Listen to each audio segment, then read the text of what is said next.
Welcome to The Explainer. Today, we are settling the biggest debate in gaming, Xbox Game Pass versus PlayStation Plus. With prices going up, it's the question on everyone's mind, which one is actually worth your money?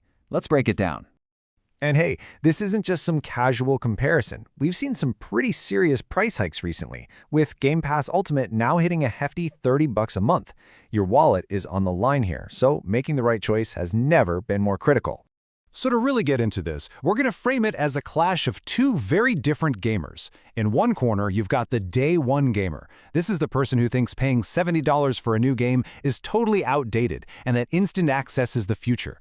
And in the other corner, we've got the quality snob, who argues that no, a hand-picked library of certified, award-winning masterpieces, that's the only true measure of value. We've set this up like a title fight, with 5 rounds. First, we're stepping into the arena to talk price. Then it's time for the main event, the game libraries. After that, we'll see if Xbox can land its signature Day 1 knockout. We're also going to expose something called the tier trap that you really need to know about. And finally, we'll deliver the judge's verdict. Okay, let's get into it. All right, round 1, price. This is where it all starts, right? Let's see which service really gives you the most bang for your buck. Okay, so take a look at these numbers. The difference is, well, it's pretty stark. When you put the two most popular tiers head-to-head, Game Pass Ultimate is $30 a month. That's more than double the cost of PlayStation Plus Extra at $15. And if you look at the annual price, it's a massive gap. $360 versus $135? Whoa. And you can almost hear our quality snob scoffing at that price tag. As one source put it, what used to be the best deal in gaming has kind of become one of the most expensive subscriptions out there. Is the value really still there? Our quality snob is already shaking his head no. But hold on, the Day 1 gamer fires right back. They argue that higher price isn't just for a library of old games. Oh no, you're paying a premium for immediacy. You're paying to get brand new $70 blockbuster games the second they launch. And that, right there, could save you hundreds of dollars a year. Okay, but look, price means nothing without great games, right? So now it's time for the main event. A cheap subscription with bad games is just, well, it's worthless. And this is where our quality snob really comes out swinging. The argument here is that PlayStation Plus Extra isn't about quantity. It's a straight-up Hall of Fame. I mean, we are talking about a murderer's row of Game of the Year contenders. These are the proven, top-tier experiences that really define a console generation. For a lot of people, this is the definition of value. But the Day 1 gamer just counters with sheer volume. Game Pass has his massive, rotating catalog of over 400 titles. It's like a giant buffet that encourages you to discover new things. You could try everything from AAA hits to weird little indie games you'd probably never risk buying on your own. Yeah, the quality snob just isn't buying it. The argument is that a huge library doesn't automatically mean a better one. As one critic points out, a lot of that catalog just feels like filler.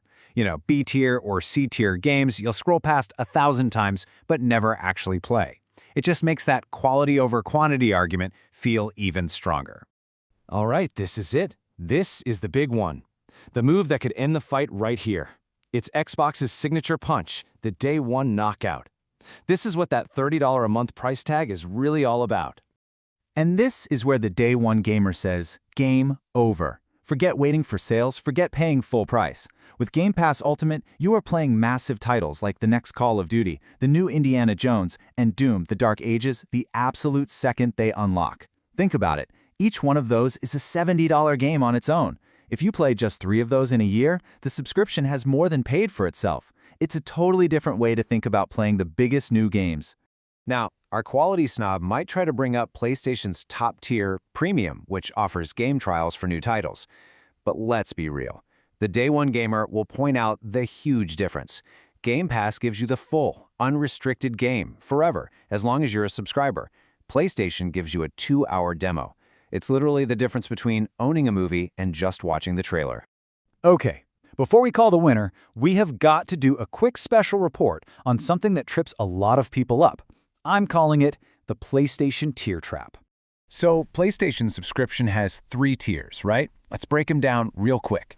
Essential is your basic online play. Then there's Extra, which unlocks that incredible game catalog we were just talking about. And finally, there's Premium, which adds a library of classic games, cloud streaming, and those limited game trials. So listen up, because this is the most important part. The real magic, the biggest jump in value, happens when you go from Essential to Extra. That's the upgrade that gets you hundreds of top-tier PS4 and PS5 games.